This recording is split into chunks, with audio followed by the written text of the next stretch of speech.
Welcome to the 16th episode of Junto Club. On this episode, Shu introduces a new and questionable segment, and we welcome back Jake to talk about non-fungible tokens and gaming. For any questions, comments, or if you'd like to rant on something important to you, email juntoclubpodcast@gmail.com. This is Junto Club.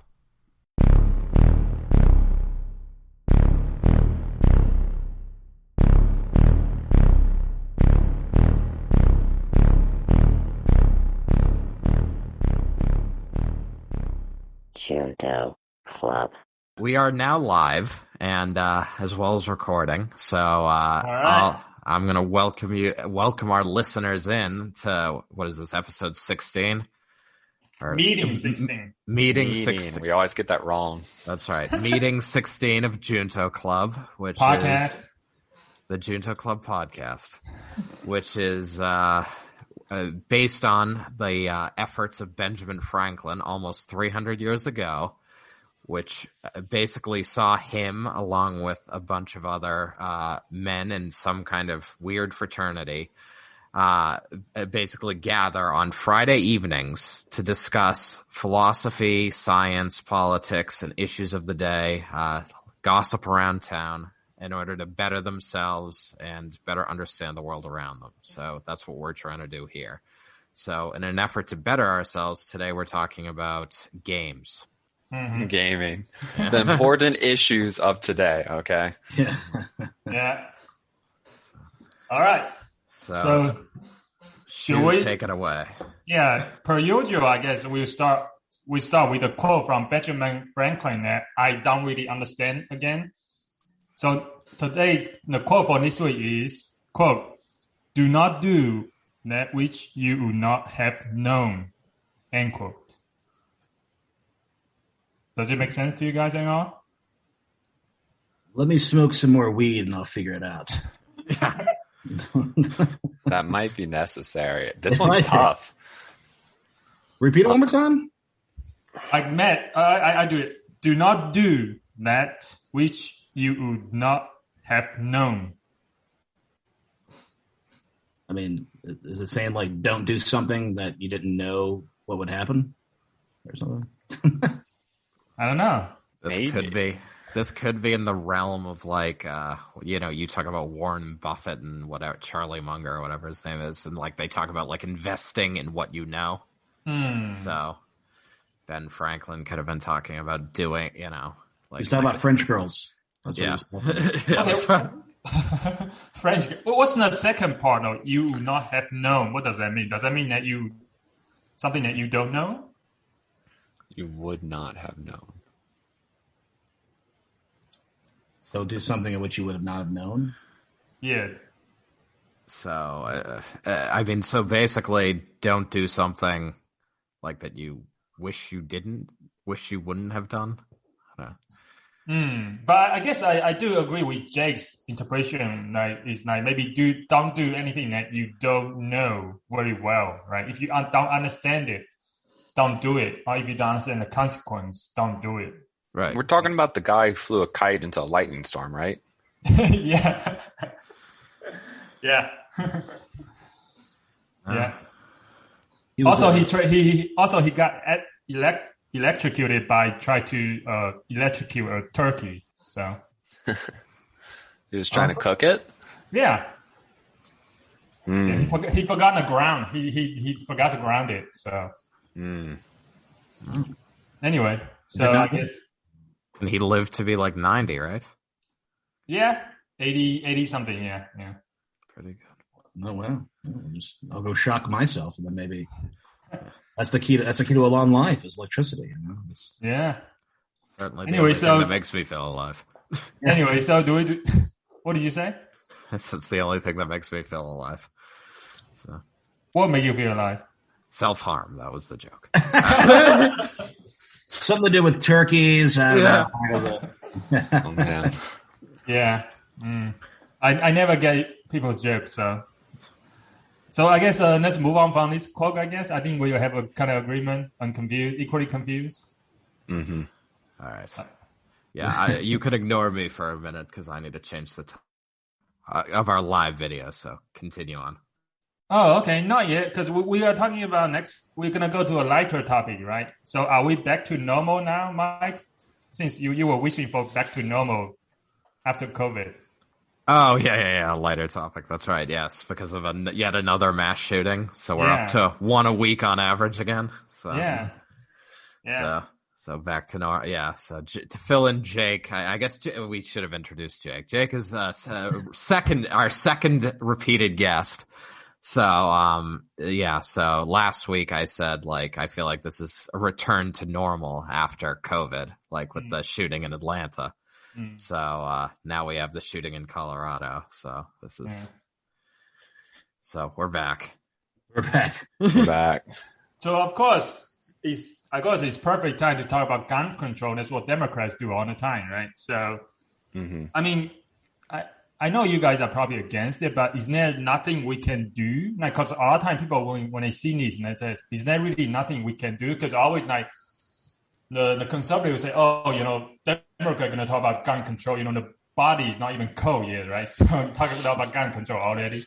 And the Democrats, of course, we need to do something, right? But I feel like every time we talk about this, but there's nothing come out of it, right? So everybody will say we need to do something, but I feel like this. So my question is there nothing we can do actually? Because I mean, I would imagine just probably, more background checks with it, I guess. Make it just harder. Just make it a little bit harder to get a gun, I mean, I feel like it's probably pretty easy to get one, but, so. Yeah, I think there's a few things like universal background checks that could help, but it's tough because there's so many guns already just out in America. Like, I don't think there's a realistic scenario where you get everything, get most of those back, right? And like, I don't know, I'm not trying to dismiss mass shootings by any means, but like relative to like, things that kill Americans, mass shootings are still very small, although they get a lot of media attention. So like doing like some sort of massive effort is generally just not, I don't know. It's probably not the most effective use of our time and resources. That's kind of cold, right? That sounds kind of cold. I mean, yeah, it does. I know, but I mean, like, way more people are just like murdered in like normal, personal things, and then way more people die from car wrecks than are murdered in any way, and way more people die from overeating than die from car wrecks. So we got like a whole pyramid of things that kill a lot more people.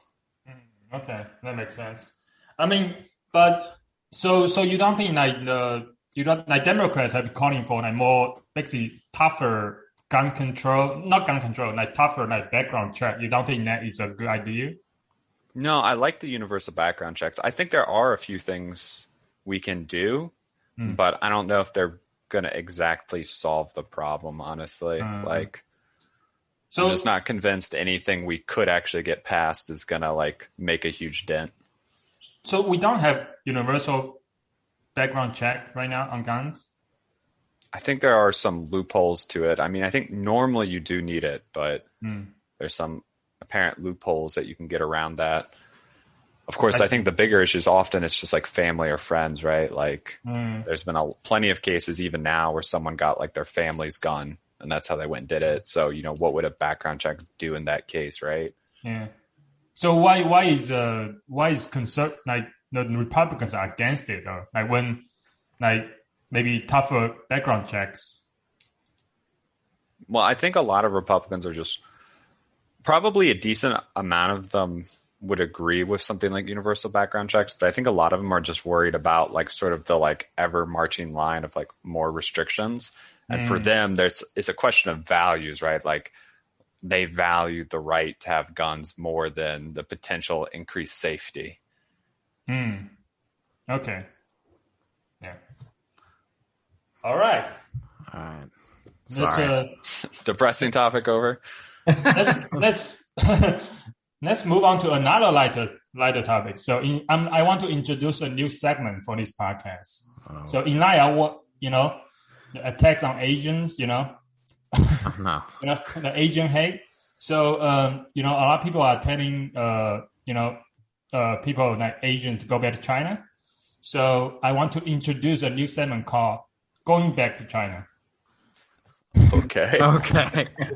What's going to be in this segment, Shu? So basically, just convince myself, just to dive deeper into Asian culture, I guess, and talk about, I guess try to convince myself maybe I should heed the advice, of other people. Maybe I should go back to China. You know what I'm saying?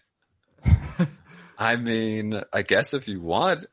Yeah. So, Are you sure? Yeah. I mean, I don't know if you're familiar with certain aspects of life. I mean, I guess not. Who knows? Yeah.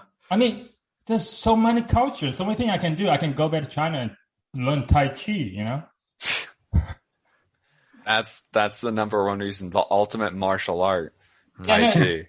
Yeah, actually, there's an Asian guy. He did a YouTube video of like people attacking blaming Asians for COVID virus, and then he was like, "Why do you attack Asians? Don't you know we know kung fu?" And also why would you if you believe that we actually have COVID bring COVID We are virus. Why would you attack a virus? You're gonna get virus yourself. So anyway, so. Besides the point, do you know who else is telling me to go back to China? Is it China? Yeah, exactly. My grandma. Oh, yeah? Yeah. She's 90. She every time she talks to me, she say, "Hey, China is so good right now. You should just go back to it." Anyway, so yeah. Oh, I thought you were going to say the Chinese government because they're paying. Chinese government, they do it too. Actually, they try to get a lot of...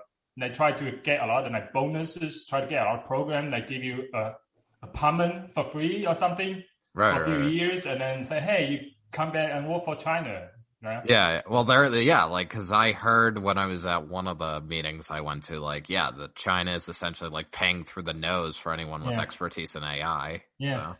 And then that's what my grandma had been telling me. Say, "Hey, China is gonna give you a free apartment, in Shanghai, so I can come visit you and live with you." Right. So. I'll move to China if they give me a free apartment. That's cool. Yeah. Room and board, I'll move. Yeah. No, Shanghai is a beautiful airport. Yeah. Shanghai would be cool to go. I'd love to go to Shanghai. It's awesome. And I mean, you don't really want to criticize your government anyway, Shu, so you don't have to worry about being whisked off, in a van. Yes. Yeah.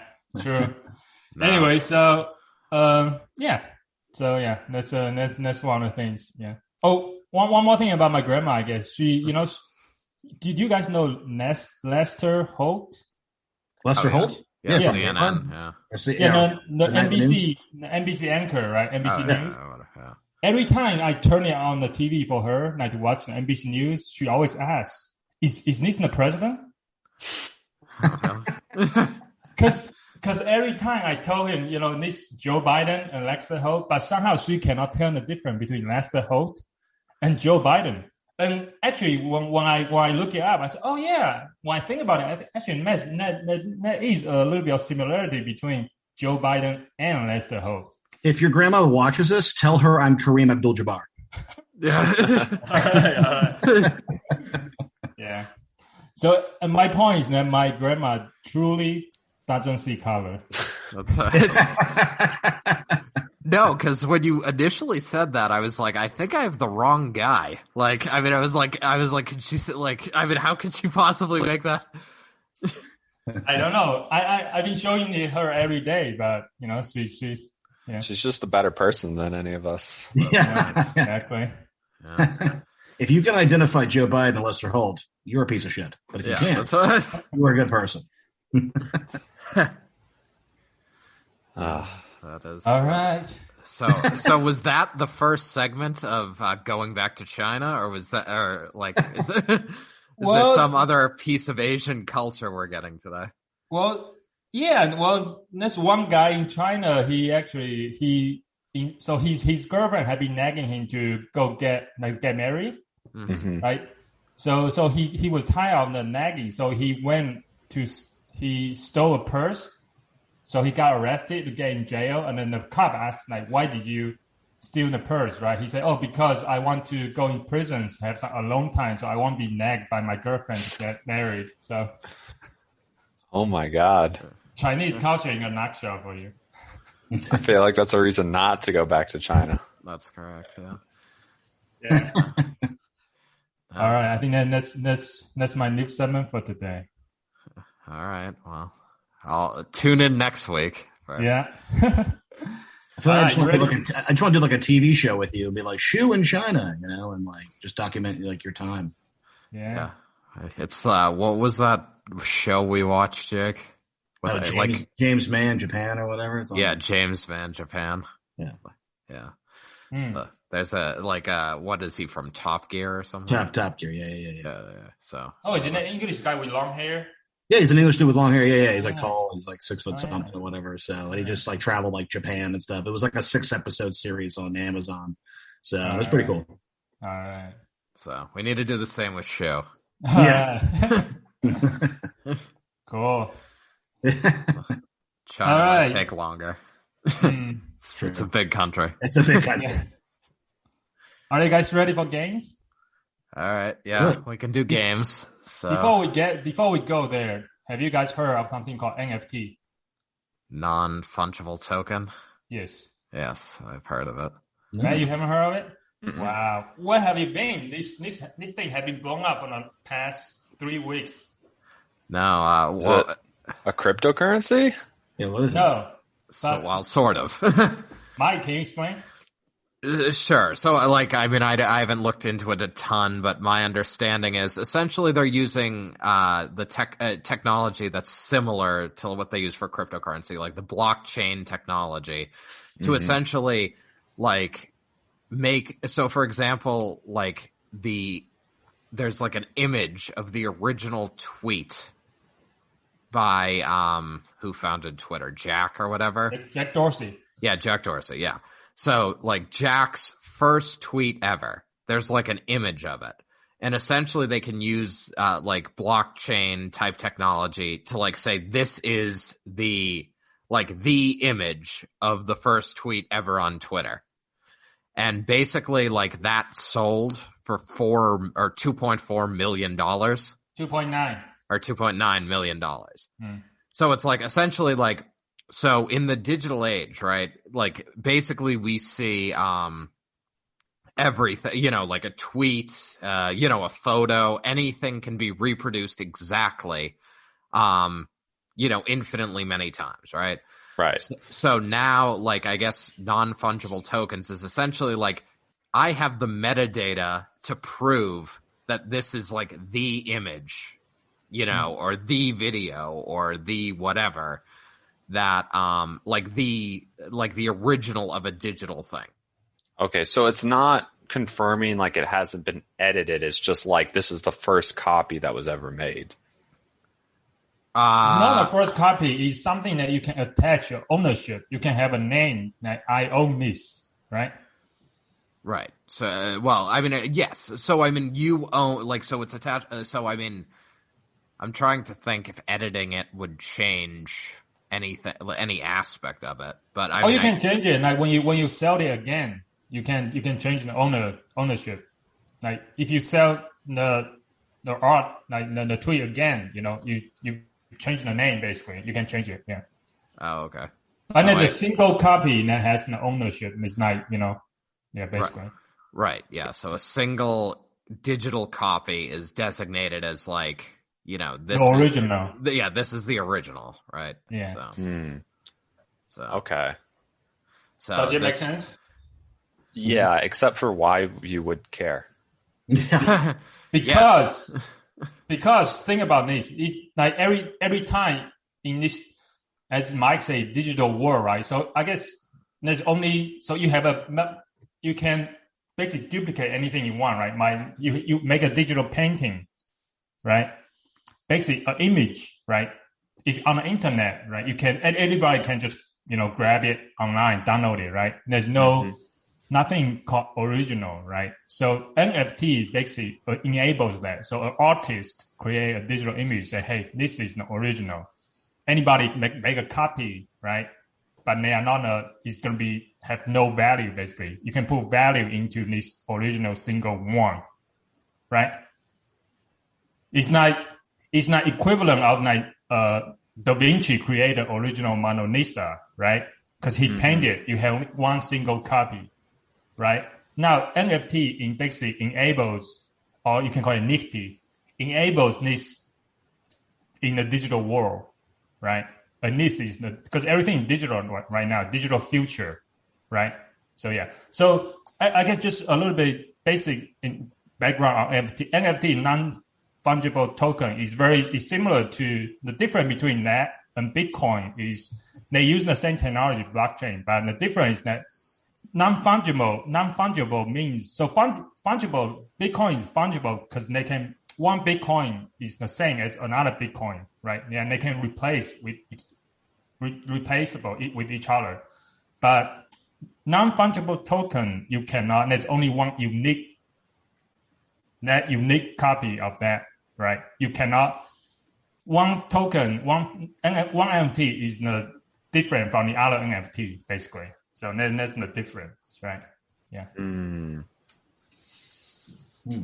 So there are a few things actually application of that. So you know Banksy, right? Banksy. Mm-hmm. Yeah. Hold on, you broke up. Is that my internet or You guys don't know who's internet? Banksy? No, that was Shu's internet. Yeah, we know Banksy. Yeah. All right, Shu's internet, I think, officially shit the bed. Back with us? No.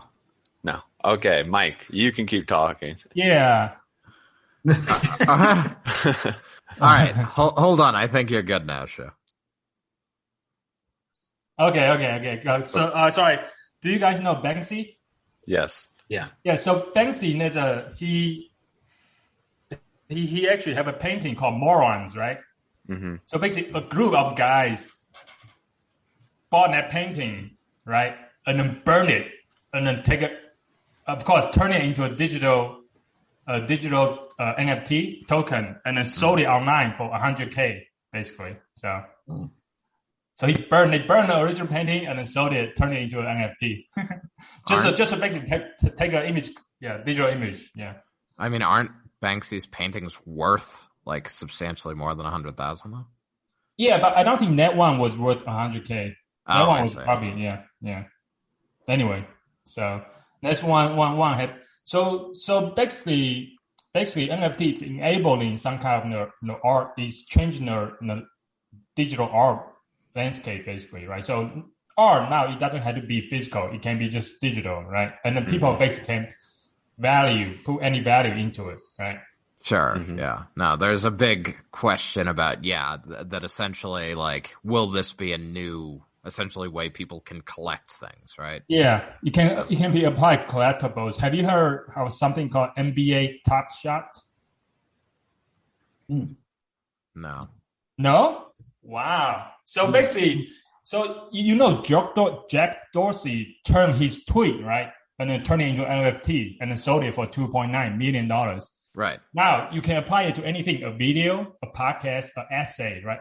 Maybe like this video right now, this podcast right now, right? We can just turn this episode into NFT and sold it, right, to someone, hopefully for $1 million. But basically, NBA Top Shot, what it's doing, basically it's produced about NBA, right? You basically have turned those highlights, right? Like people highlights, like highlight videos.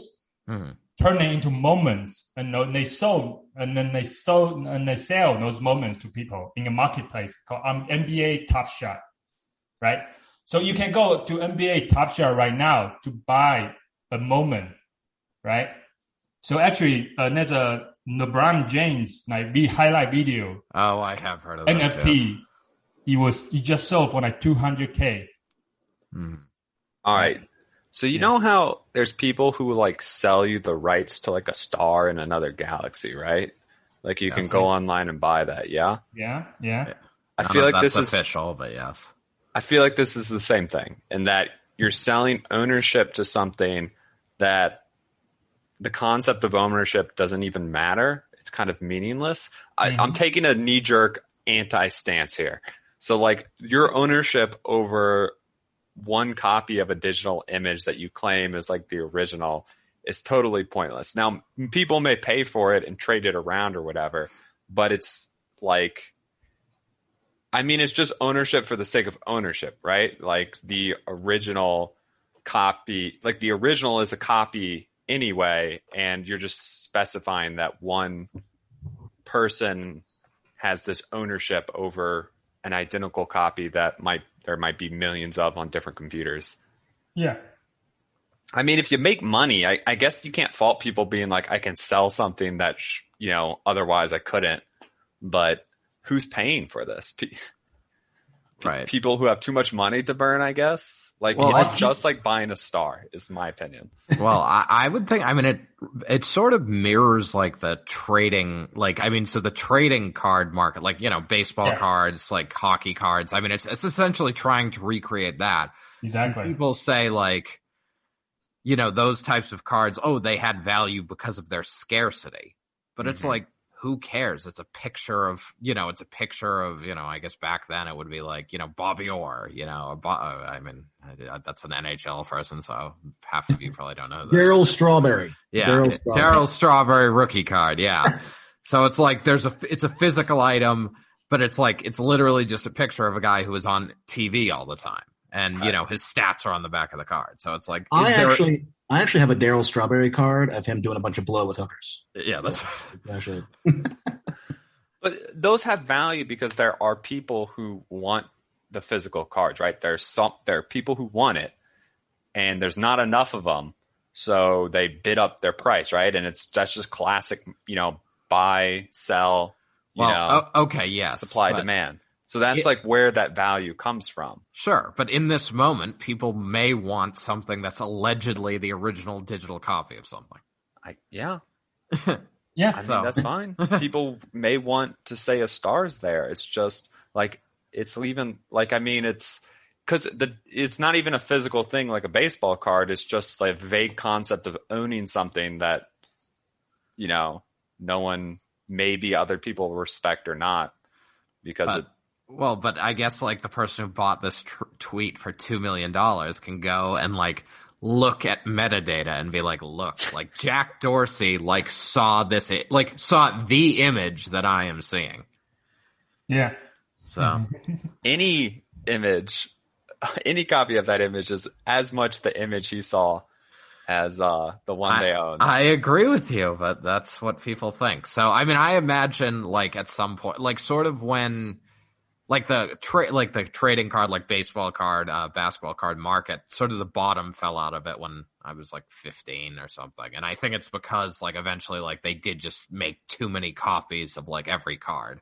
So like there's a handful of cards that I think still have some value, but I think a lot of them, like especially anything past like 2003 is just basically like, I don't know that there are that many cards that are worth almost anything. So. So I have a feeling that the bottom will fall out of this, but I could be wrong. All right, we're going to transition here. Okay. Because there's actually an excellent transition into gaming, okay?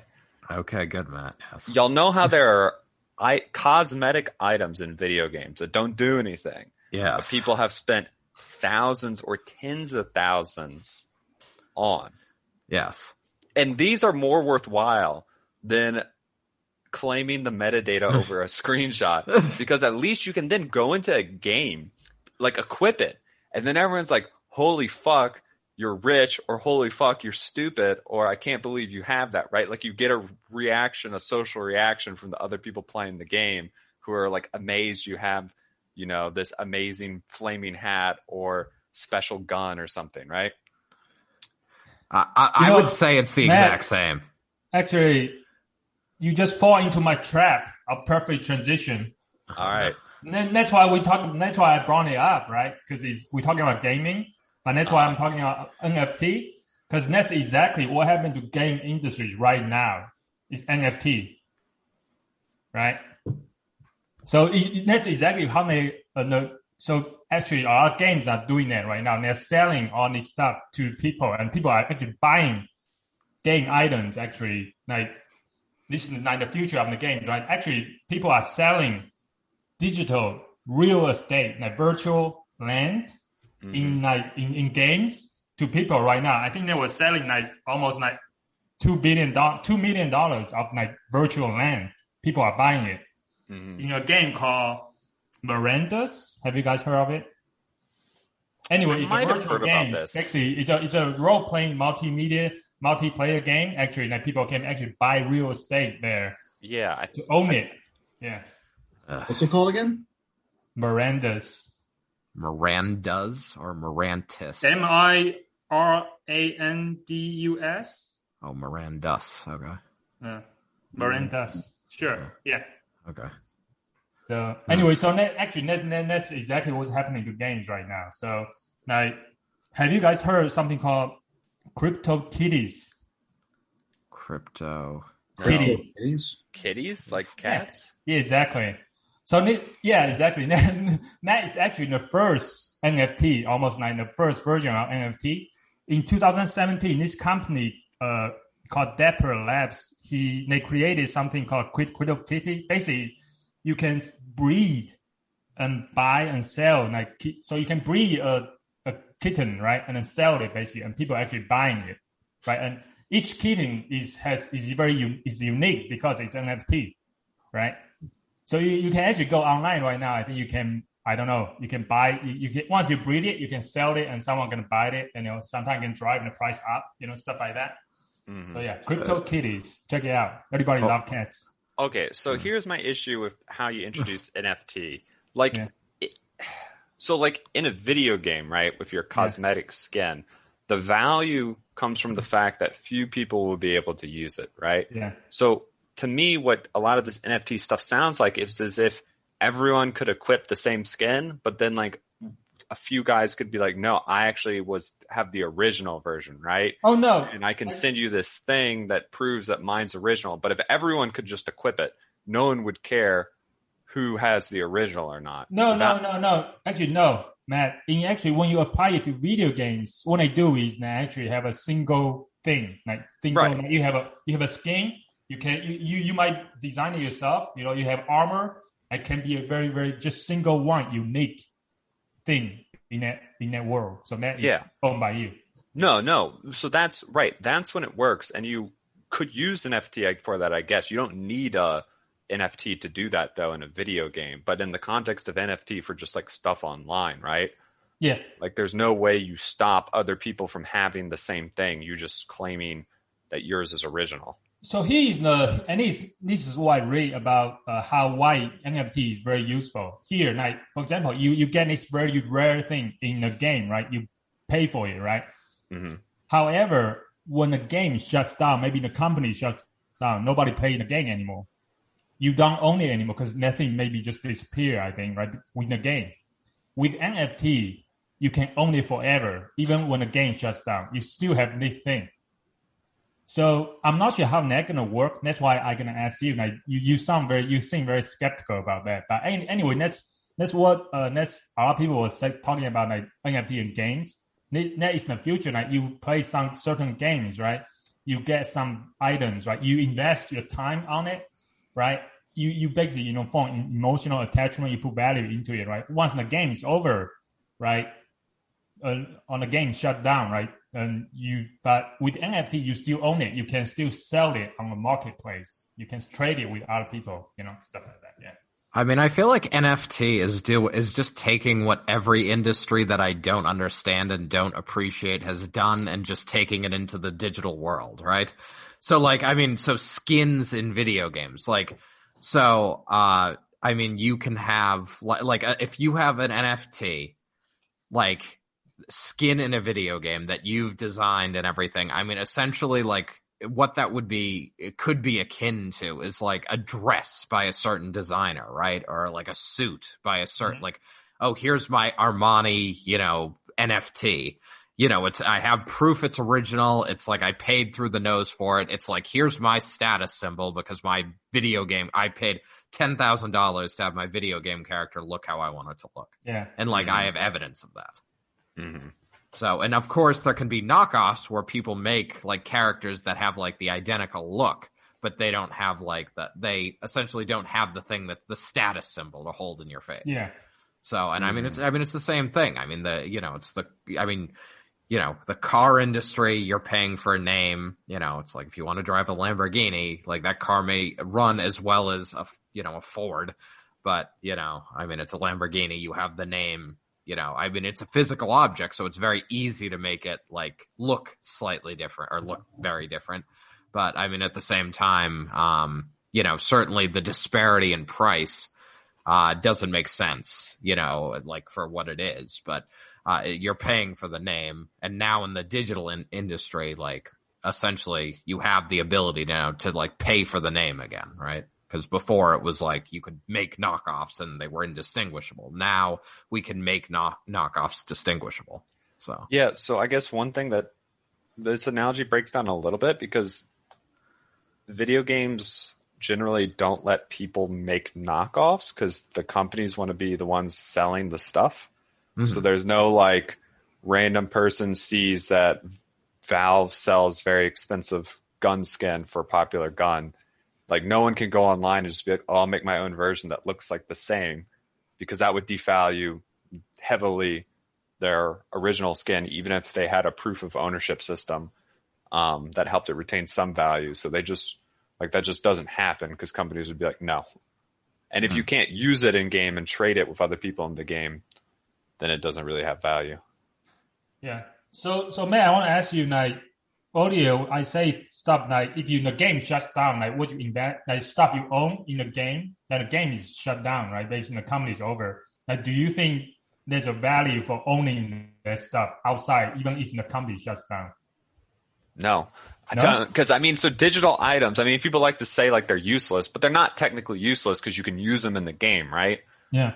But if the game shut down, you can't use them in the game, so they are now actually useless, like completely. Unless you can unless it's like, oh, I got these awesome boots for like my WoW character, but now that's done. But maybe I could bring these boots into like Mario or something. But like you can't do that. Like so then I think once the game is done, it's like that item is pretty much lost.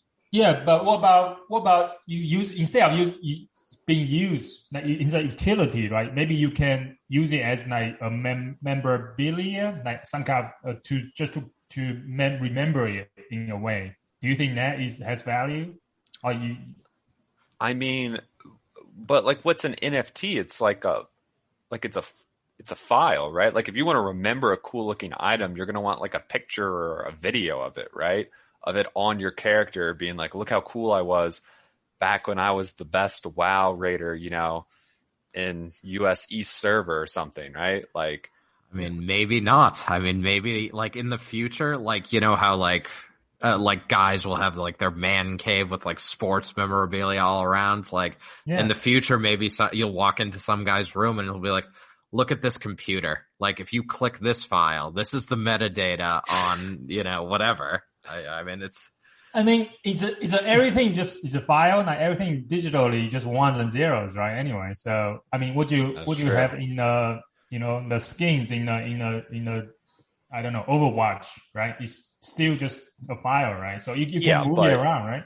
Yeah, but players would be pissed if they wanted to look at their character and they got like blocks of hex code instead of like an image, right? Like you want it interpreted in a way that we see things visually.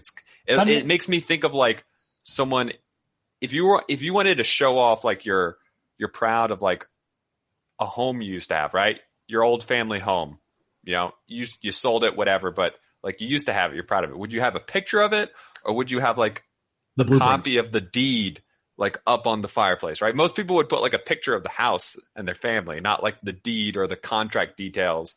Be like, here's page 13 where I initialed to confirm that I have insurance for floods. Why do you? But yeah, if you have the NFT, you don't need to display all the data. You just have the skin, right? Like for skin, right? For the character, the avatar, right? But you don't like. What does it mean to have the skin? Have the skin. You have some concept of ownership over this item. That's what you have.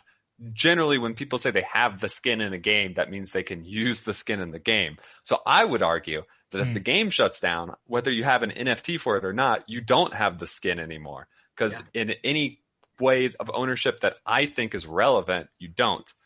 But ownership is a subjective thing. It's a social construct, right? So we can make different ways of defining and interpreting it. So I understand that it could be to you could, to someone that could be them still owning it, but I wouldn't give that any weight personally. Okay. All right. From gamer's perspective. Okay, that's good. I am an authentic gamer, so this is my perspective. Wait, how many video games do you play, Jake? Like just in general, or like currently, or like, I mean, I'm probably not the biggest gamer of like, you know, I get every sort of game that comes out and I play it, you know. I mean, I like old school games. I mean, I got like a Raspberry Pi that has like just anything from like Atari to like, you know, super to like Dreamcast essentially, you know. So I'll play, like, I love all the old school stuff. But newer stuff, you know, I'm a little picky. I like open world stuff. I'm like, you know, I'm not going to be like, I never really played much Overwatch and stuff. And I'm also a console guy. Like I don't dabble much in PC, which I know that's usually a lot better than console stuff anyway. There's obviously a divide between console players and PC people. So what's the divide? Let's fight it out. Like, well, that's why people say like PC is the master race is what they call it, right? You know, 'cause it's just like, that's just the better, because you can do anything, right? And usually games are cheaper. If you have Steam, you know, you can be like, oh, I got a Steam sale. I got this game for like $20. Meanwhile, I had to buy it for like $50, you know, for console. You know, now the plus side with console is like, oh, you know, there's a funny meme where it's like, I have PC, you have console. It's like, yeah, but does your game run? You know, because like console, it's going to be pretty much working all the time, unless there's certain bugs in the game or whatever. But PC, there could be probably more. And Matt, I'm assuming you're more of a PC guy anyway, right? You nailed it. Absolutely. You know, so so it just kind of depends. You know, I would love to like build my own PC someday and go all out and like, you know, I'm just a stickler with like a controller. And I know you can have controllers now, but I think like when you're younger and you're learning, you know, and you play like, you know, I play like Duke Nukem like on the computer and stuff like that. Old like MS-DOS games like Prince of Persia and stuff like that, you know. But I like a controller, you know. I like to have the thing in my hand and do that stuff. And I know you can do that with Steam stuff. And I have like my friend bought me like a little computer thing, so I'm able to like go on Steam and I have a bunch of stuff and we can play like Left 4 Dead online and a bunch of different things and whatnot. So, but it sounds like you have ample experience. I know Mike barely plays, so his opinion's moot in this discussion, but I think Jake's good. Yes. Also, it looked like Jake wanted to agree with me, so this I did. Down, I did. Well, because I absolutely agree that if you have a skin with this thing, and I understand with what you talk about with like, oh yeah, if I think it would have more value if it's like, oh yeah, I have the skin and I can use it on anything. Then that would be a different story. But yes, if the game is done, then essentially that skin's just useless. You'd never see it again.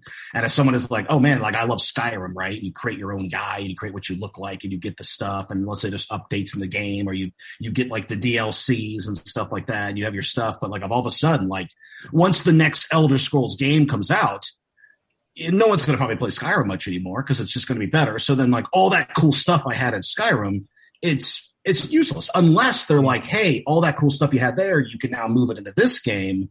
Then I think it adds a little bit more value. But essentially, once that game's gone, like it's just done. I mean, you can have it. I can go, oh, cool, man. I got the boots of Azura, you know, and they're awesome. And I spent like 40, you know, I bought it for like $100, the boots of Azura.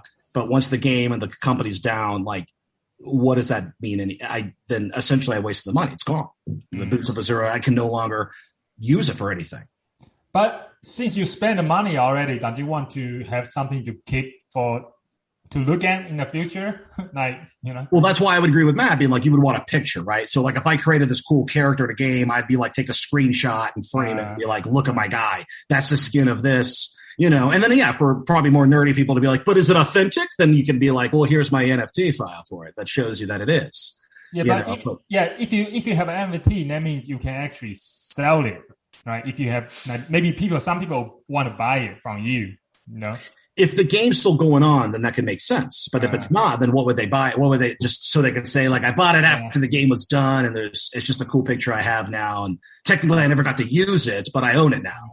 Well, if you're the best person ever at that game, though, then maybe they would, you know. Yeah. Well, then that adds value to the celebrity behind the person, right? Like, for example, we're talking about WoW, like, there's the whole Leroy Jenkins, right? You know, like that guy was all like, Leroy Jenkins, and like ran in. Like, maybe if there's that guy, like, he's kind of a famous thing, I guess, right? You know, so let's say, you know, okay, like, or if you have a celebrity, like, hey, I'm Terry Crews and I play, and here's my character. I could sell this character, and people would buy it because you go, that's Terry Crews' thing. But if you're like, hey, that's Jake from whatever town somewhere, no one's going to care, unless you're famous in that like viral sense, right? If you're video game famous, which there is video game fame, I guess, Sure.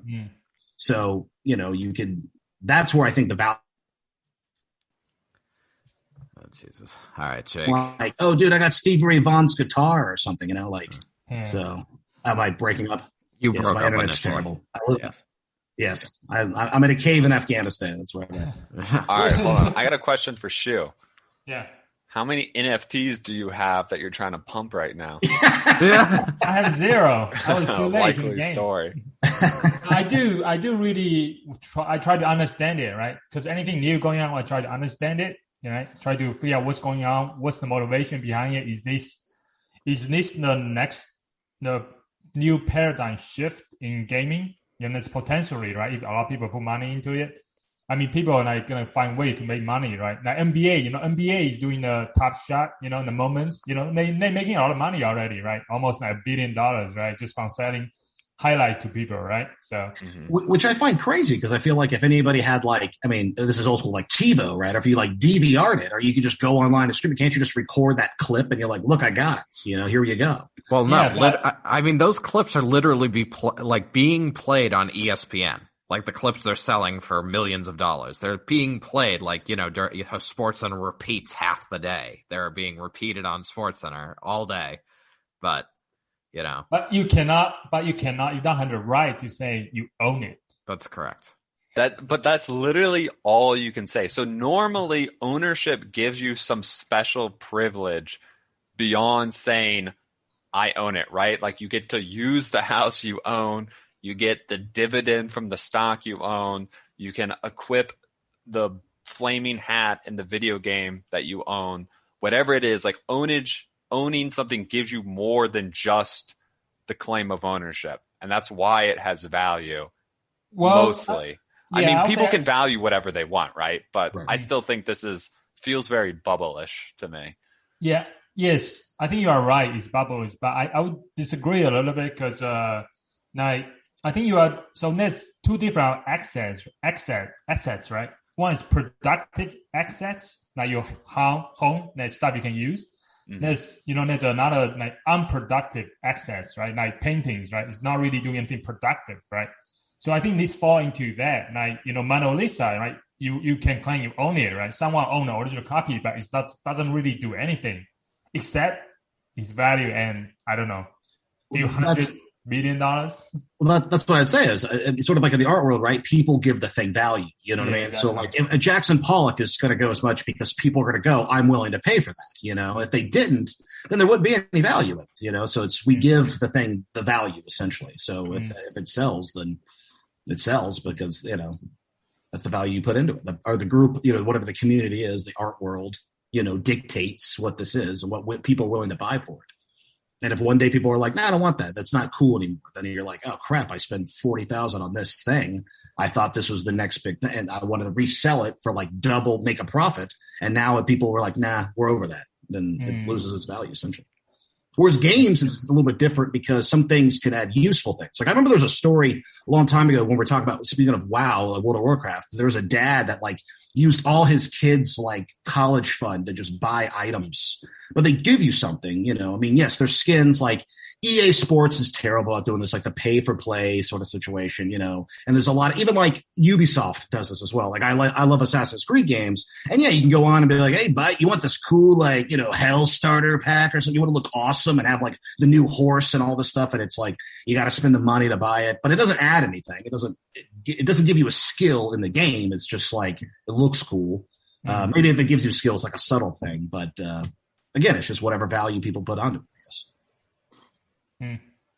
Yeah.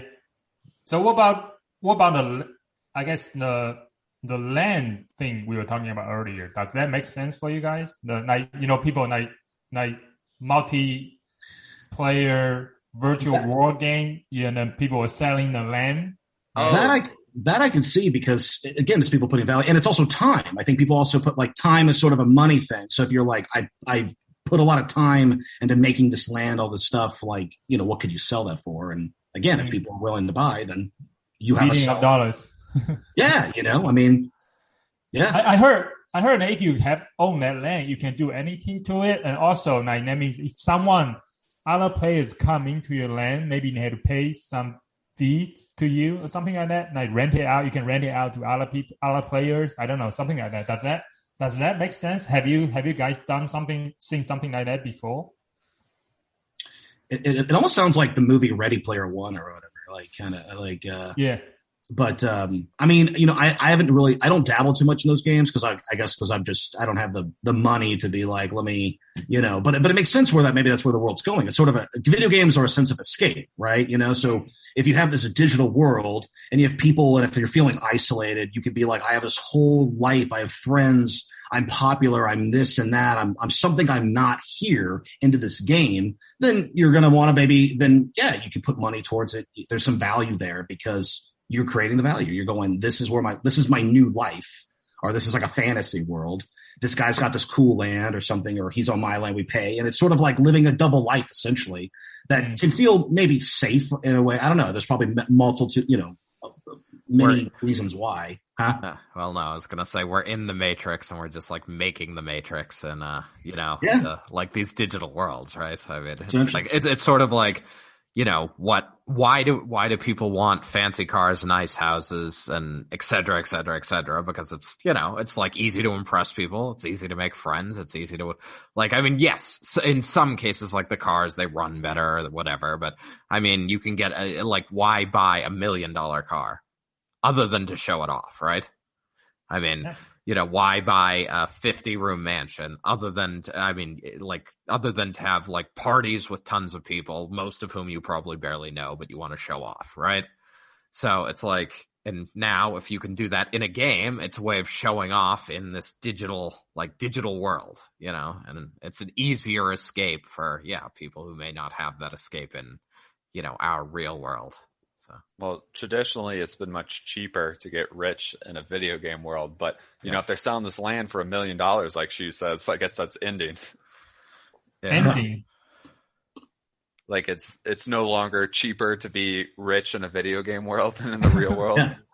Yeah. Yeah, like in a game, you could probably buy spend like $100 real world money or something like that and have like a lot of cool stuff. But yes, if now people are buying $1 million for this thing, then it's suddenly, someone like me would be like, oh crap, now I'm back to being a loser in this game because all I can afford is like $100 worth of stuff, and yet people are being able to afford $1 million worth of things. Damn it! Next game, where can I go? Yeah.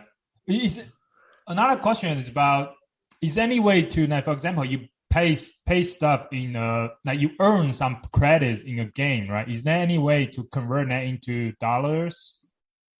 In games almost right now? Every game that has like a persistent money system, there is a way to do it. Most of them you're not supposed to. So most games try to stop this, what they call like real world money trading, because it like interferes with the game. They want it to be closed off. And again, specifically, they also want it that if you want to buy money, like they're the game developer's the only one who will sell it to you is the other thing. But yeah, most games you can. Because people who want to play will pay for money in the game, right? So they're like, why spend 20 hours doing all this work if I can just throw some guy $20 and get a bunch of gold and then I'm rich? And there's, people in Venezuela who can make more money farming gold and selling it online than they can make in a real job. That is not a joke. That is a real thing that happens. And RuneScape is a game where that was like a big thing. Venezuelans were using it to make income. They were farming in the game, like game gold, right? And then they were using like third-party websites and stuff to sell it to other players and make money. Nice. So yeah, I mean, cool. NFT will make it easier, basically. I mean, when it comes to a game, it's all about the server, right? Like, so all this stuff only matters in multiplayer games, really, because like in a single-player game, you can just hack whatever you want on your own computer. So it's all about the company's server, which is what validates everything. Like if they can't control gold or items or land, right? If people can somehow duplicate that or cheat it in some other way, it doesn't matter. The value's gone anyway. Right. Okay. Yeah. I think one thing they talk about like NFTs that So if it's a developer like maybe create the item, right? You sell it every time you do a transaction. Actually, the first developer actually got a percentage as well.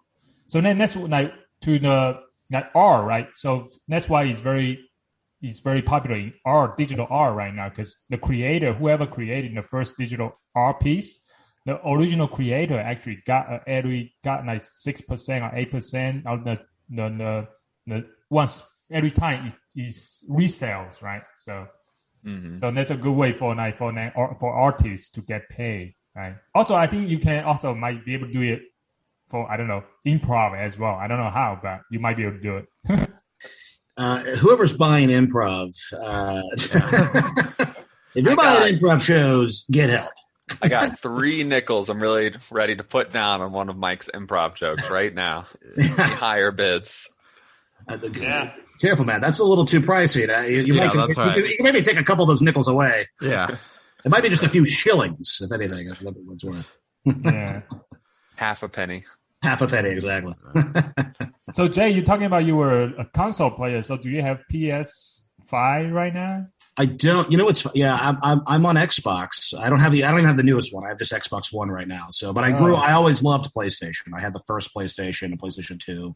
And the only reason why I ever went to Xbox was because one of my favorite games on PlayStation 1 was this game called Tenchu Stealth Assassins, where you're like this ninja, and it's just awesome. And it was always for PlayStation, but then once like 360 came out, it wasn't available anymore on PlayStation. So I literally gave my old PlayStation 2 and like games, traded it in, got like a refurbished 360 so I can get Tenchu Z, which was the next like gen of Tenchu, this ninja video game that I just absolutely loved. So that's the only reason why I ever went away from PlayStation. Otherwise, I would love that PlayStation. But frankly, I'd love to have like both. Would be pretty cool. So, but I can't afford that. Not yet. What's your favorite like game in childhood? Oh, I mean, when I was, gosh, that's a tough call. I grew up on like the Super Nintendo stuff and regular Nintendo. I mean, like Mario was great, Sonic, and I had like the Sega, that's a tough call, man. What like my favorite as a kid? I mean, I'd probably say Tenchu Stealth Assassins, even though I was probably like a preteen when that came out, I guess. Yeah. So, but I'll count that. I mean, I don't know. I just love ninjas and stuff, so I was like, this is cool. So It was a fun game. You mentioned Mario. Like, do you guys know why Super Mario is so popular? Like everybody knows it, right? I would guess just really good advertising. Maybe. I mean, maybe it just was just such an iconic thing back when it came out, the first one. Yeah. And then just capitalizing it as kids, right? It's a young thing. So, and even adults. So it's got such a wide range. Like you could be 5 or you could be 55 and you can love Mario. So maybe that's why it's just such a beloved game, I guess. It was one of the, maybe not, you can't even really count as one of the firsts, but it's definitely probably one of the first maybe mainstream type of platformers. I mean, you can probably go back in history and find ones before that, but I just feel like Mario might have just became the most popular, I guess.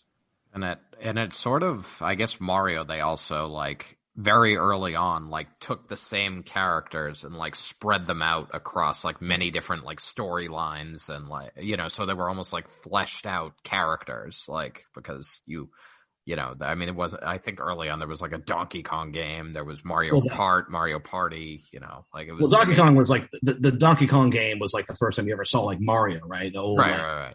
Where Kong is throwing the barrels and stuff like that. And you sort of see like what looks like Mario, Right. So, I mean, it was sort of, I know there are other examples of this that are escaping me, but, like when Happy Days first started, like the Fonz was supposed to be a very minor character, and I think in the first season they picked up through focus groups or whatever, they were like, oh, everyone likes him. So he became like the focal point of the show to drive like the next 8 seasons or whatever, so.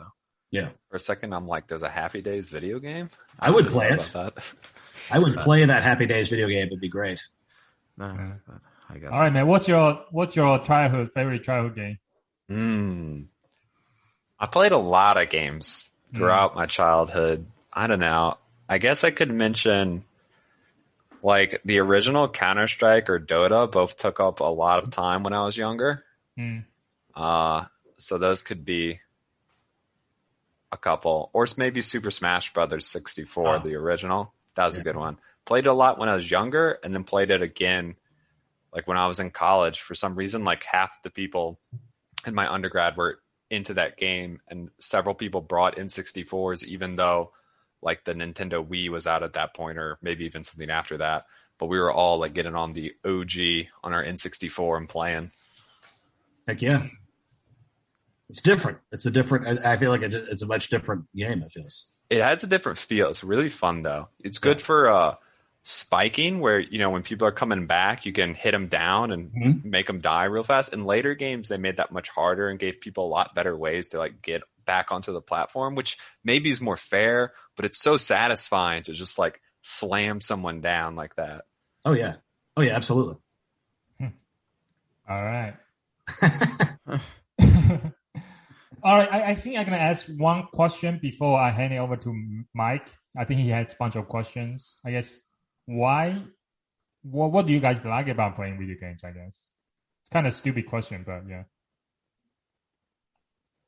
I like the competitive challenge, and I really like figuring out my own kind of strategies and methods. Like I am competitive, but I'm not the sort of person who like looks up what's the like meta way of like what's everyone doing that's best. I really like finding my own thing, my own little way to do things. So like playing the weird character people don't play, using the items people don't use, and seeing like, you know, doing well with that. I think that's really fun. That's me. That's cool. No, I think that, yeah. I mean, I think for me, I like the competitive nature too, and it's like a problem solving thing when you play games, and obviously depending on the game, I guess. But yeah, you know, and I like the fantasy aspect, right? The sort of like escapism, you know. I mean, that's why I like a lot of like games where like Skyrim, like Bethesda, where you can like create your own player, create what you look like, because then you're like, cool, what's my story? What's my guy like? You know, those role playing games. Do you want to be like a thief or like a knight or something, like a fighter or like cleric or something like that?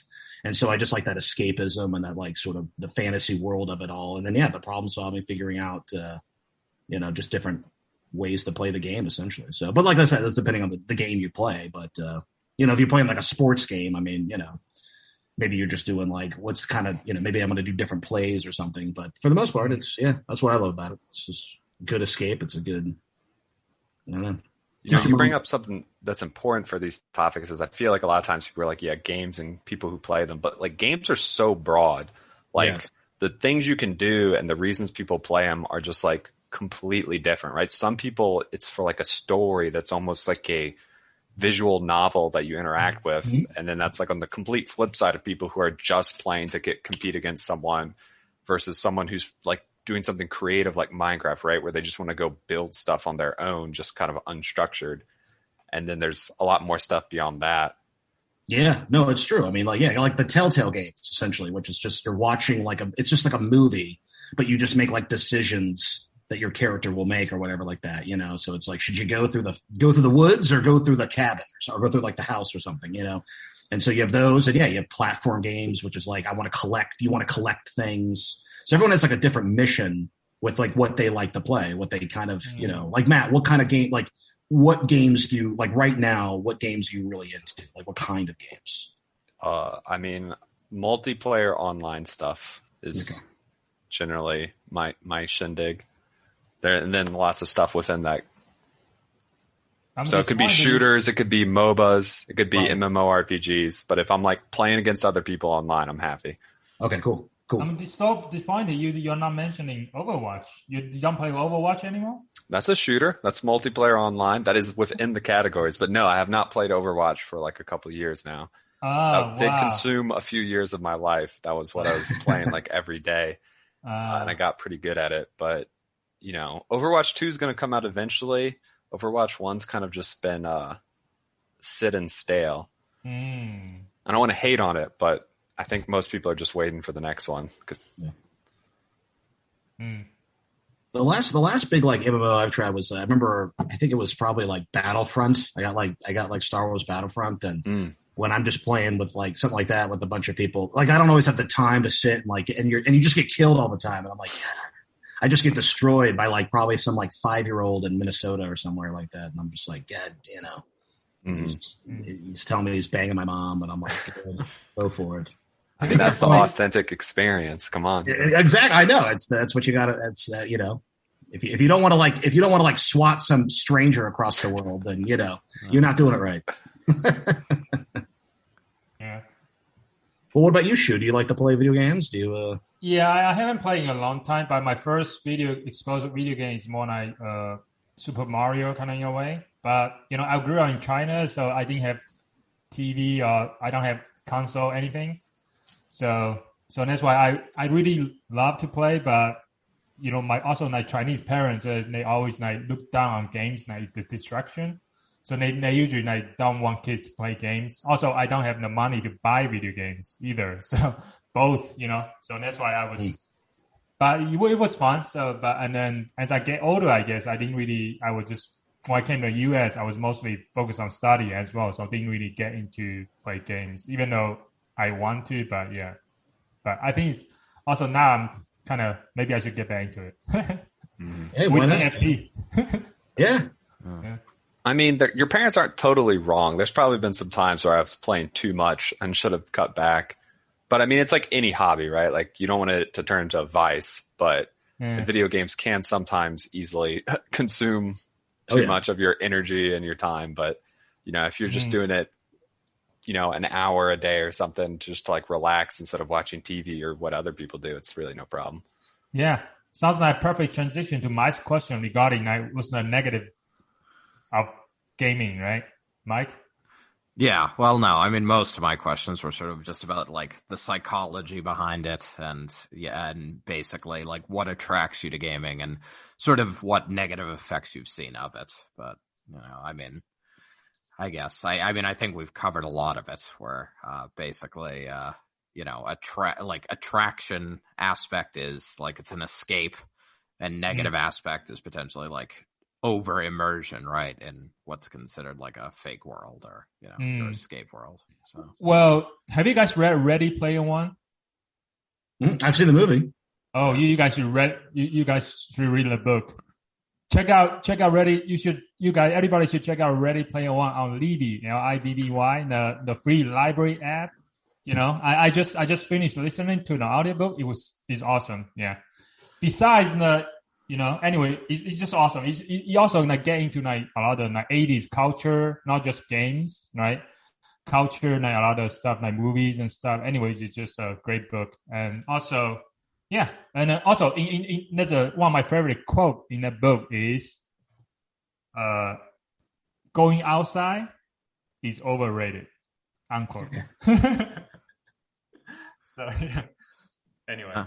No, I mean, one of the other questions I wanted to ask is what you would like to see in the future of gaming. So do you want Ready Player One where essentially you just plug into something and... I mean, I always felt like I feel like that's the ultimate gaming, right? It's probably something like The Matrix or Inception, right? Where you just plug in and you're there, and you can't die, obviously. I mean, Ready Player One's pretty crazy because it was if you died, you lost everything. I mean, the stakes are pretty high. So obviously when you see in at least in the movie, and I'm sure the book probably talked about too, there's a scene in the movie where a guy dies in the game and you lose all that time, everything you put into that game and you lose it. And the guy's trying to jump off the building and stuff and people are stopping him. So, I mean, you could put a lot, I mean, if it wasn't that extreme, but nonetheless, I mean, I think that'd be the future really. It's just I mean, that's why VR is a thing now, right? I mean, we're getting closer and closer to sort of the farther you can immerse yourself into the game. I think that's the top of the line future of gaming is putting on a helmet, plugging something in, and you're there. You look how you wanted to create. You could feel it. You could do it. And if you die, you just wake up and you're oh man, all right, start again, and here you go. Right. But I guess is that the, I guess that's really more the question, right? If you can essentially live a different life in the game, should that life look exactly how you want it to look? Or should there be some notion of work put in, or I mean, I guess it could depend on the software, right? It would probably depend on the game. I mean, if you're playing Sims, if this is the level, right, you plug in and you're playing Sims, then essentially you could be oh man, and if I plug in, I got a wife, I got kids, I got all this stuff. Here we go, big house, my Sims. You unplug it, and you're I'm just I'm a pizza delivery guy. Yeah. I mean, there's going to be damaging stuff. I mean, there already is in normal video game world, right? I mean, you have, like we talk about the negative effects, over immersion. People don't live in that real life. I mean, I think if you were able to plug in and be there and you're acting it out, I look at my hands, I'm in this video game and I'm doing it. Oh yeah, you're going to have, I think the backlash would be, I would imagine a lot of people would not want to leave that world because that's their perfect world that they can create. You're the god of that world, you know, and a lot of people would not want to leave it. I mean, I would probably be, I could potentially fall victim to that, right? Would be like, oh man, this is great. And then real life sucks. And then you can't match real life with the fantasy world. And then you'd have a lot of people who would, you know, I don't know. I mean, there could be some bad stuff with that, but I would think it'd be cool. You just have to have a good, I don't know, have a good support system maybe for that to pull you out.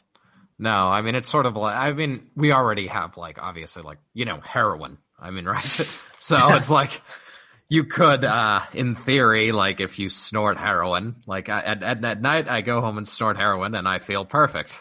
Like, you know, it's like every other aspect of my life is terrible, but heroin is good. So yes, there's going to be some guy in a street. He opens up his coat. It's like a USB drive with the game so good. They made it illegal. And he's like, I got the goods. Yeah. He's like, you want to be a rich guy in that game? I got it. You know, check this out. That would be pretty funny. Earlier, did you say one guy, like he losing the game and he tried to jump off a building or something? Yeah, it was in Ready Player One. I don't know if they said it in the book, but there's a scene in the movie where like his video game, his avatar died, and I guess like the rules of that game was like if you died, like you lose everything you've ever gained to start over. And so he must have put in so much time. So in his real life, he like takes off the thing and he's like, and he just tries to like jump out the window when his like associates try to like stop him, you know, because he would just, I mean, and which seemed realistic to me. Because I think people would, you know, people feel that way, you know, I mean, kids go nuts. I mean, you've probably seen videos, those famous viral videos of like, my mom closed out my WoW account. So let me shove a controller in my ass because I'm angry, you know, I mean, so, I mean, you know, there's that, right? I mean, you know, we're already dealing with that problem now. So imagine plugging it in and being like, oh no, my fantasy life is ruined. Wait, did you say he really shoved? Yeah, you never see that video where it's like this little brother puts this camera and he's like my dad, he's like, my mom just like ruined my brother's WoW account and he's so furious. And he like leaves the room and the camera's there. The brother comes in. He's so mad. He's like, and he starts flailing on the bed. And he like, at one point he takes his like remote control and starts like pretending to shove in his ass. I feel like I read somewhere that it might have been a fake video. Like it might have been planned. I feel like, I don't know. It was either way, it was Tosh or something. I mean, I've seen it. But. It was definitely on the Tosh.0. I'm sure of it, you know, but yeah, it's like a famous viral video where the brother's just slamming his body against the bed. And then just like he's just wearing like nothing but boxers, it seems, and he just takes the controller and just starts to like shove it in his ass or something like a couple times because he's so irate, I guess. Right. Gamer rage. Gamer rage, which is real. I mean, you know, do you feel it, Matt? Do you ever feel like I have been gamer raged before? You know, I've never tried to shove a remote on my bum. Never been that angry. I guess. Never been that angry. I've gotten pissed off. Yeah. Oh yeah. No one has played video games enough and never been pissed off. Oh, it's true. Well, because once you get invested in something, I mean, that just means you like it, right? You get invested in something, then you can get upset over it. But you know, you gotta control your emotions to some degree. Right. Oh, I always joke being like, if I was rich, I would have just like a room with extra TVs and extra controllers. Because in moments where I would just be like, I'm going to just throw my controller through the TV. You know, my friends would probably be like, they'd all be freaked out. Like, hold on a second, let me just replace it. All right, we can go. So I'm with you. Hell yeah. Just be like, that was the controller's fault. Smash it. All right, new one. This wasn't my fault. I'm going to get it now. The button was sticky. Who controlled it last? Wash your hands next time you touch my controllers. So to me, actually, that sounds to me is a positive thing because the reason is that it sounds like in the gaming, right? So you say you getting angry, right? Really angry, like when you lose a game, like not because you are emotionally attached. To me, that sounds like a positive thing because sounds like a safe place to kind of to expose to those kind of emotion as well. So if you are aware of it, you actually maybe you can next time. If you are aware, right, you can actually. I mean, I feel like that it's a safe place to get exposed to those kind of emotions, to let those emotions, angers out. So that way you are at least become aware that that's who you are. That sometimes you do that, right? Instead of, you know, when in the playground where we were playing with other kids, you get emotional and start punching people, right? So I guess I do see a little bit of positive side of that.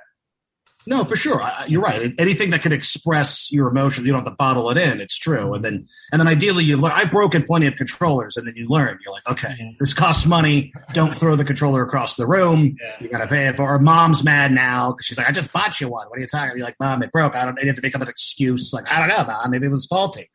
Even though Mom's like, no, I've seen you get mad. I've heard you yell, so you can't get by it, so it's true. You're right. There's a silver lining, I guess. Like if you can become aware of it, then you can, control it, I guess, and then learn. And you're like, okay, I'm really pissed off. I mean, Michael and I really went to NBA Jam. All right. Yeah, I'm going to pick up since this internet shut the bed again. All there we go. Okay, I'm back. I saw when you guys freeze, that's when I know. And I'm like, wait. But Michael and I have been playing NBA Jam lately for Sega CD, and because we have it on the Pi and everything like that. So the Pi is essentially like an emulator. I don't know if you know Shu. I mean, I know you know Matt, but Shu, basically what the Raspberry Pi is like this little it's this little thing. It's an emulator. It's just like what a computer chip or whatever it would be. And you can put all these like systems on and everything. So it just emulates all these games. So Michael and I have been lately playing NBA Jam. And it angers us for sure because the computer system will Michael and I can be up. We'll be like, oh my God, we're about to win. And then it'll be like 2 seconds left and the computer will land like a full court 3-point shot that really should be really rare to get. But the computer just somehow is like, we don't want to lose. And then we'll lose. And it makes me irate because I'm like, how in the hell, I could deal with hard games, but when the computers almost cheat, that's when you're just like, I just want to, just make it a thing. I want to make it hurt. Right. Well, yeah, I guess. Programmer 30 years ago was like, this is going to be hilarious. All right, if you're down by 2, computer gets a full shot goal, 50% odds. Yeah. Oh yeah, absolutely. They probably definitely did. That's why I told Michael, it's like, can you create something to go in this game and fix this somehow? Can we fix this?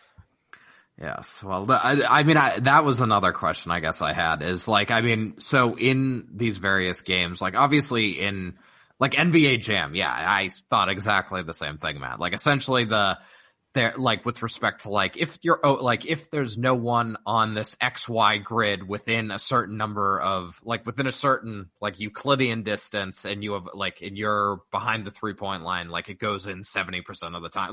It's just doing very basic probabilities and very basic situations to make a ton of these decisions, I'm sure. But I was thinking so for example, chess, a board, we've been talking about digital games, but chess is essentially almost a solve game, right? A computer can beat the best human pretty easily at this point. I guess, does that cheapen games? If you have the implementation, if you're playing against a computer that's intentionally made easier, or if the computer is intentionally made cheating, like NBA Jam, how does that influence the psychology behind the game or behind the game for the player, I should say? I mean, it's a tough question because it comes back to why people are playing, which it's kind of a cop-out answer, but people do play games for completely different reasons. Yeah. So if someone's just trying to improve, right? Because chess, they might want to get better for tournaments too. So if they're just trying to get as good as they can get, yeah, they probably don't care if the computer's giving them a good match that helps them progress. Mm-hmm. But I don't know. Yeah, I guess if someone wants to feel like they're the best, if they're looking for that fantasy, and if it's too obvious that the computer's kind of letting them have it, that probably ruins the power fantasy.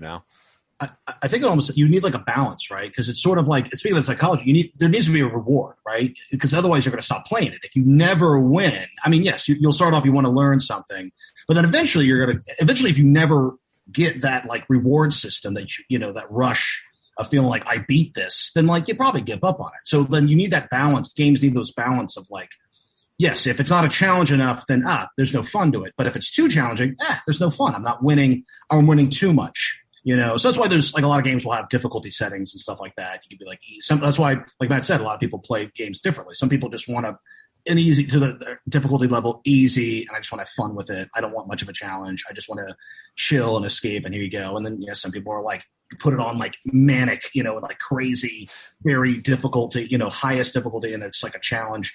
And then that's their own little reward too. Is like, I beat the computer, I beat this. And so, but I think there needs to be that balance always. If you never win, you'll get tired of it. I think any person, you just would. You could do that chess. If you're the best chess player in the world, you want to beat that computer and you play it 1 million times, eventually you're just going to have to give up because you're just going to go nuts because you're going to feel like it's impossible.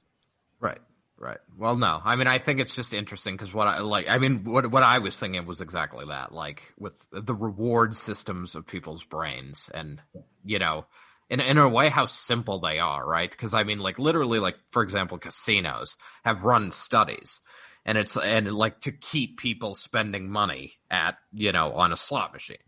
So it's like like the slot machine, like you win, you bet $3 a pull, like even if you win $1, like they're gonna put like a monkey dancing up there, like you won $1, congratulations, and that's gonna give you a dopamine hit, like right. Whether you realize it or not. Or it's like, they're going to like have the reels as they go around stop in a position that's like very close to a jackpot, right? So it's like you can see the 3 things you need to align to get a jackpot like on the reel. It just isn't on the line.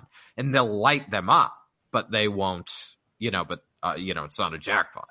So, but it's like, and you'll feel like, oh, I'm so close to accomplishing, to getting money, which, obviously leads down the dopamine hit path further, but like I mean basically it is like that's I guess what I try to think about is like these games are doing something for so many people, but if you like take a step back, it's like if you are the greatest Pac-Man player of all time, like why does that matter?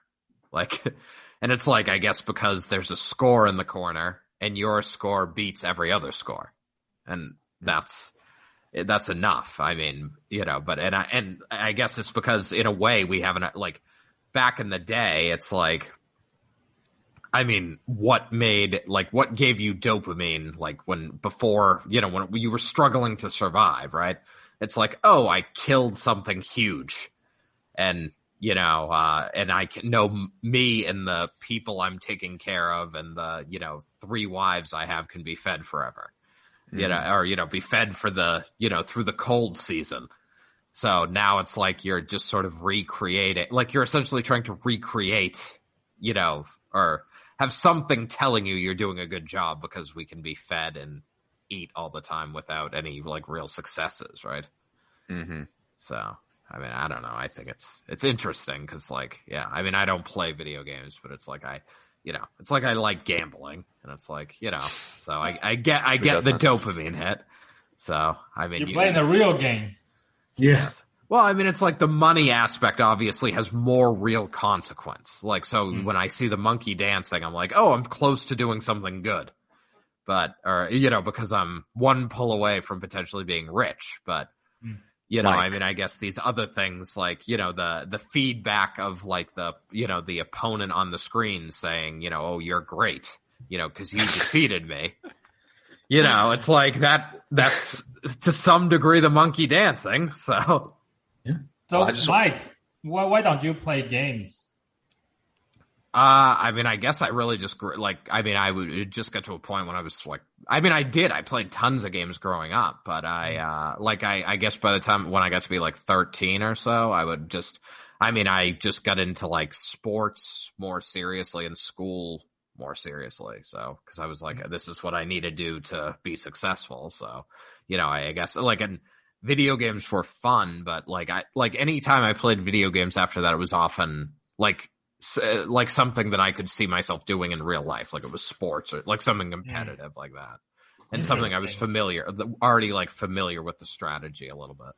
Yeah. I mean, the reason I ask is because you are majoring, computer science and PhD, computer science, right? It's like a lot of people like get into that because they play video games, right? And then you do look like someone play a lot of video games, right? So, yeah. What does that look like exactly? What does it look like? Yeah. I want to hear.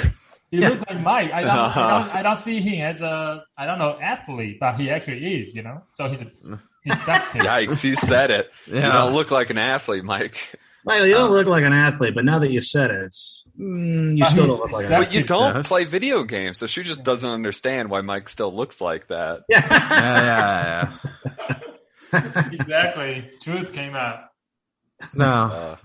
But yeah, I don't know. I guess I should have kept up with it, but I didn't.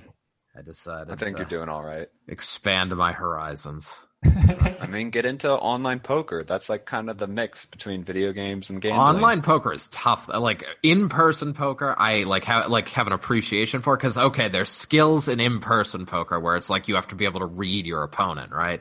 Online poker, it's pure like, there's cheating, involved, right? They got the computer telling them the optimal play. Yeah, exactly. I mean, exactly. It's essentially just like, I guess in online poker, I guess if I played enough, like I could play a bunch of small stakes games and like model the like randomness of the cards, and then like as long as the high stakes game used that same like randomness, I could potentially win in that way. But otherwise, I'm just shit out of luck.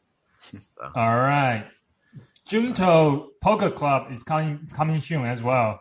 That's right. We need to bring it back. We were playing like Texas Hold'em poker games before, right? We did a few. Yeah, I think we stopped after Matt lost. It was just too unlucky. It wasn't fair, so I quit. Well, what you're talking about, it was skill. I basically get all your money. I thought you lost the last time we played too. No, I think I and the other guy basically, I think you and Mike probably lost, and Kid lost most. I've lost both times I've played. I've been way up, and then I've just bet really heavy for because we need to make this we need to make it more interesting. We played like $10 worth of poker. What you talking about? I mean, not all of us have so much loose money to throw around, Mike. Yeah, exactly, Michael. Yeah, he's like, I don't even care. It's just $20. Well, no, $3 is a buy-in, Jake. So you can come. Okay, cool. I'll be out the first game. I'll be like, I don't know. Get one token. Yeah. No. On Bitcoin. I'll be like, I'm good. Yeah, and there's one Bitcoin, but I'm good here. All right. Yeah. I got my dopamine rush. I'm fine. That's all I need. Yeah. No. Well, I don't know. We'll go back to it, and our buy-in should be more than $5. All right. You can buy in for all of us. How about that? Yeah. I like that idea. Yeah. So if we win, we still get your money. But if you win, you just get back your money. That's right. I'm all the risk and not the reward. Yeah. All right. Going to the in-person game. Do you guys play Dungeons and Dragons? No, I've never played it. Yeah. No, I mean, I'd actually really like to. I'd like to try it, honestly, because I think it'd be kind of interesting and fun. I mean, it's like, it's still adventure based, and it's sort of like role playing and kind of playing pretend. So it's sort of like it's familiar with like improv, with like what Michael and I do, right? I mean, you're getting into this mind of a character and like what would you do? And I very much like that, I guess. So I like the storytelling aspect of like, here's my character, I created the guy, here's the backstory, and then what decisions do I make based on what like the dungeon master gives me. So I would actually really enjoy playing something like that. I think that would be fun. So it's just a matter of finding like which actually nowadays, it's so funny how nowadays like Dungeons and Dragons is cool now. D&D is cool now. And I bet you there's people in this world that are probably like, I never would thought that I would live in a world where D&D was considered cool. And now it's cool. Nerd culture is like, it's cool now, right? Before it's not my world, Jake. Yeah, well, that's true. Well, that's fair, Michael. That reminds me, actually, the first time I heard it in high school or something in Dungeons and Dragons. I was like, I was imagining some, people playing cards in a dungeon, like in a basement somewhere, right? I was like, why would you do that? It sounds very, I don't know, weird. Well, it is played isolated. in basements a lot, isn't it? Yeah. What? Thought it was played in the basement a lot. I Yeah. feel like that's the traditional idea, but Well, if you had an uncle who loved you, Shu. Yeah. What? what? Not like that. What did you say? I feel like I might know where you're going with this. Of but course, you it was a know where- molestation joke. You know where he's going with it. You know where. Which to comment on you, Michael, which I know you think D&D is lame, but Shu just said you look like a guy who would actually play D&D. So Exactly. I want Mike to be the dungeon master and run the campaign and just be the darkest thing anyone's ever heard of. Just tragedy everywhere. Oh, yeah. We'd all probably die before we'd even really get started. You'd be like, a meteor hit, and you're all dead. Yeah. Roll the dice. You survive it. You don't. Yeah, no. I mean, I have virtually no interest in it, but again, I can't get into like competitive games like that are, short. So I couldn't put in that much time to like live in a like store, like, envision myself in some type of story or something like that. So. I don't know. I've heard good things about it. I think the social aspect's really big too, right? Like you get your friends, and it's in some ways a way to just like kind of goof off and hang out with your pals too. But yeah, it's essentially like the poker night, right? It's just it's just not doing poker. It's just you're playing D&D instead. So rolling dice instead of throwing cards, right? Same thing. Tomato, right? I feel like poker just allows you to be you and talk about like real things though. But in this, it's like you're being like, I guess some people would say a different version of you, but I mean, it's who you are inside. Yes, yes. I mean, but I'm me inside. So it's like, I don't need to be a warlock. Maybe try being something different though, Michael. maybe try being not you on the inside. You can always be a better you, Mike. That's true. No, I think the world can accept me. I'm fine.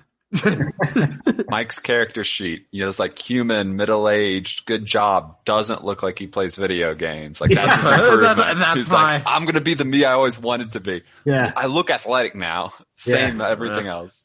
8-pack abs. Perfect. Looks like an Adonis. Yes. I mean, I guess that is part, like, I have trouble suspending disbelief. That is part of the reason I did. Like, I mean, like, because even like, part of me that, like, I enjoy movies where I'm like, oh, I could see that happening. Like, I can take a little bit of an extension beyond, I enjoy Fast and the Furious, even though The Rock couldn't actually do that.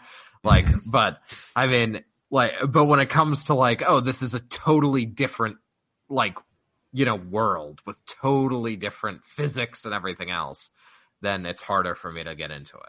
Like Lord of the Rings, would you like? You're not into like fantasy. Correct. Yes, I watched Lord of the Rings because I was considerably younger then, but but yeah, that's part of the reason I didn't get into Game of Thrones or anything like that. So. Well, you could get into games that are less story and world based and more just mechanics and gameplay based, right? Like then it doesn't matter whether the world is realistic or whatever, right? It's just about like, oh, can you beat either the person or the game, right? It's just like a challenge. That might be more your speed then. Sure, yeah. Because you don't have to care about role playing as a dwarf or something.